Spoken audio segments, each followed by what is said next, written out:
Masaklap na maranasan na pandirihan, iwasan, ikahiya, o kaya itakwil dahil sa sakit, sa isang pangit na ugali, o dahil sa kasalanan at kamaliang nagawa. Pero kay Jesus, yayakapin niya lahat.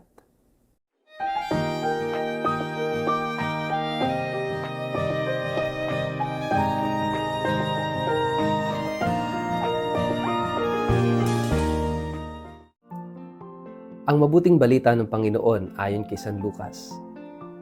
Nang si Jesus ay nasa isang bayan, nakita siya ng isang lalaking kitongin. Nagpatira pa ito at nakiusap, "Panginoon, kung nais po ninyo, ako'y inyong mapapagaling at magagawang malinis." Hinawakan siya ni Jesus at sinabi, "Nais ko gumaling ka at luminis." At noon din nawala ang kanyang ketong. Pinagbilinan siya ni Jesus, "Huwag mong sasabihin ito kanino man. Sa halip ay pumunta ka sa pari at magpasuri sa kanya. Pagkatapos mag-alay ka ng mga handog ayon sa iniuutos ni Moises bilang patotoo sa mga tao na ikaw nga'y magaling na." Ngunit lalo pang kumalat ang balita tungkol kay Jesus, kaya't dumaragsa ang napakaraming tao upang makinig sa kanya at mapagaling sa kanilang mga sakit. Ngunit si Jesus naman ay pumupunta sa mga ilang na lugar upang manalangin. Ang mabuting balita ng Panginoon. Word of the day, hear what God has to say. Mapagpalang araw po sa inyong lahat. Kumusta po kayo? Ang ating pong word of the day ay outcast. Mga kapatid, naranasan mo na ba na itaboy, ikahiya, pandirihan, o kaya naman ay iwasan, huwag pakialaman? Itong mga ganitong karanasan ay isang masaklap, mapait at masakit na karanasan na marami sa atin kapag nakaranas ng ganito ay sigurado akong hindi makakalimutan. To be rejected, yung maging outcast ka. Mga kapatid, ito yung ating gospel ngayong araw na ito. Yung kwento ng isang ketongin. At sa panahon ni Jesus, dahil walang gamot ang ketong, sila'y pinalalayo, sila'y pinaalis sa labas ng syudad. Sila'y kinakailangan na magdala ng bell upang kapag narinig ng mga tao yung tunog ng bell, lalayo na yung mga tao, ibig sabihin meron diyang ketongin sa malapit. At ganoon din yung mga ketongin, sila na mismo yung lalayo sa mga tao. Dahil sila'y outcast. Sila'y pinarusahan, sila'y marumi. Pero alam niyo ho, kahit walang ketongin sa paligid natin, it also happens ngayon. Baka sa paligid mo, baka sa sarili mong tahanan, baka sa kapitbahayan mo, o baka naman sa paligid mo, sa pang-araw-araw nating buhay. Ilang tao ang ating naitataboy. O baka tayo yung itinaboy. Sa anong kadahilanan? Pwedeng katulad nung ketongin, mayroong nakakahawang sakit. Tulad nung naranasan natin during pandemic, nilayuan, iniwasan natin ang isa't isa kahit nga sa loob ng tahanan, ina-advise na magkaroon din ng social distancing. Inilalayo tayo sa isa't isa. Well, that's precautionary measure, which is kinakailangan eh. Pero maliban sa nakakahawang sakit, kaya tayo nilalayuan o kaya tayo lumalayo, pansin natin, kapag ang isang tao ay gumawa ng hindi maganda, kapag may pangit na ugali, anong ginagawa natin? Nilalayuan natin, iniiwasan natin. Kapag galit ka sa isang tao, umiiwas ka rin. Hindi ba't para ding ketongin ang tingin natin sa taong kinagagalitan natin, sa taong kinamumuhian natin, sa taong nagkamali sa atin? Baka yung mga taong nagkasala, kamali, ganun din ang turing natin. Parang may ketong na sa halip na lapitan, sa halip na tulungan, sa halip na i-guide para makapagbagong buhay, makapag-ayos ng kanyang sarili, kapag nilalayuan at iniiwasan natin, hindi ba para ding may ketong ang turing natin? O tayo mismo baka nakaranas ng ganoon na iwasan, layuan, pandirihan, kamuhian. Mga kapatid, makikita natin si Jesus sa kwento na itong may ketong na ito, na walang nakikipag-usap, walang lumalapit.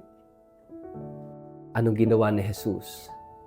Nilapitan niya, kinausap niya. Pero hindi lang yun, hindi natapos doon. Hinawakan pa niya.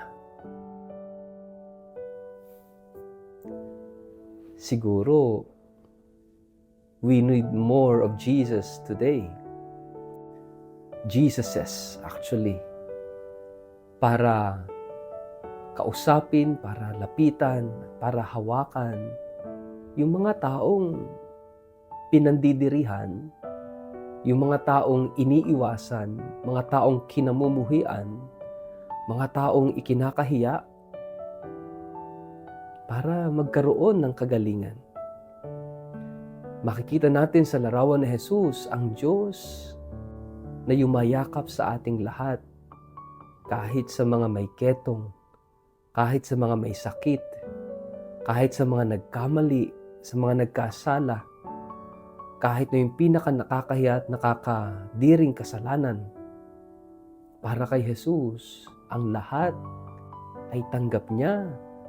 Lahat kakausapin niya, lalapitan niya, hahawakan niya, hihipuin, hindi niya pandidirihan.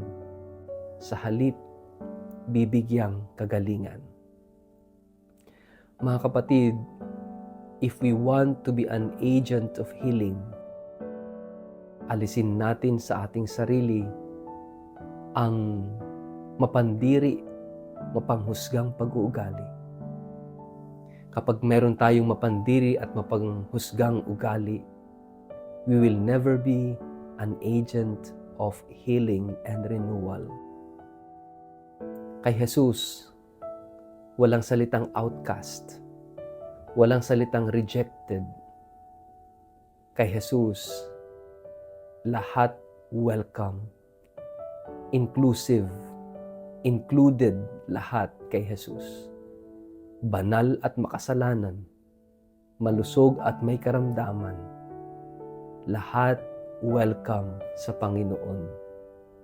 Sana itong mensaheng ito ay magbigay sa atin ng totoong pag-asa. Ngayong Jubilee of Hope, itong kwentong ito, kung feeling mo ikaw yon na nasa sitwasyon ng isang ketongin, na pinandidirihan, nilalayuan, iniiwasan, chinichismis, sinisiraan, huwag mawawalan ng pag-asa.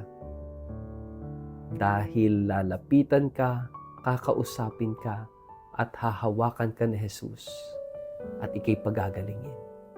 Ibabalik ka niya sa Kanya. Sa ngalan ng Ama, at ng Anak, at ng Espiritu Santo. Amen. Ama naming Diyos, salamat sa pag-asang dulot ng iyong pagmamahal at habag sa amin. Kaming lahat tulad ng ketongin, makasalanan, marumi, at dapat lang pandirihan, iwasan at layuan. Subalit ikaw pa mismo ang lumapit sa amin. Nagkatawang tao, pinahayag sa amin ang mabuting balita, hinipo ang aming mga sugat at kahihiyan, at ibinalik kami sa aming dignidad. Salamat po. Pagpalain po kayo at ingatan ng makapangyarihang Diyos, Ama, Anak at Espiritu Santo. Amen.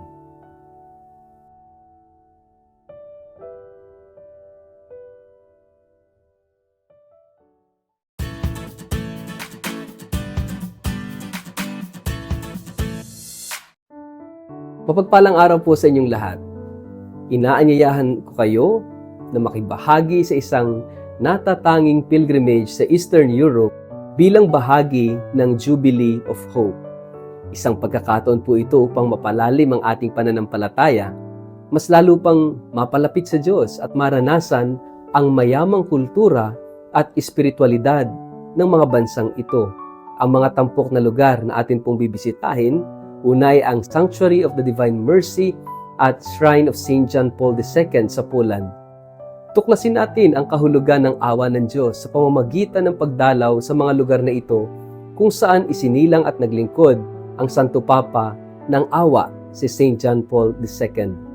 Pangalawa, ang debosyon sa Infant Jesus of Prague o Santo Niño de Prague na matatagpuan sa Czech Republic. Palalimin natin ang pananampalataya sa pamamagitan ng debosyon sa banal na sanggol na si Jesus, na kilala sa pagpapagaling at pagbibigay ng mga biyaya. Ikatlo, yung Marian devotion sa Medjugorje sa Bosnia and Herzegovina. Damhin po natin dito yung kapayapaan at mga mensahe ng mahal na Birheng Maria sa lugar na ito ng debosyon at mga himala. At marami pang mga simbahan at santuaryo sa Austria, Czech Republic, Slovenia, Croatia at Bosnia and Herzegovina. Bisitahin ang mga makasaysayang simbahan at santuaryo na puno ng kagandahan, sining at espiritual na kahulugan. Bakit nga ba dapat mong sumama? Dahil una, ito'y isang bihirang pagkakataon upang mas lalong mapalapit sa Diyos sa pamamagitan ng panalangin at pagninilay. Makasama ang iba pang mga mananampalataya ang nagnanais na lumago sa kanilang espiritual na buhay. Siyempre, ikatlo, tuklasin ang mayamang kasaysayan, kultura at pananampalataya ng mga lugar na ating bibisitahin. At para po sa mga interesadong sumama, agad na makipag-ugnayan po sa 0917-5860141 o 0917-823-8461.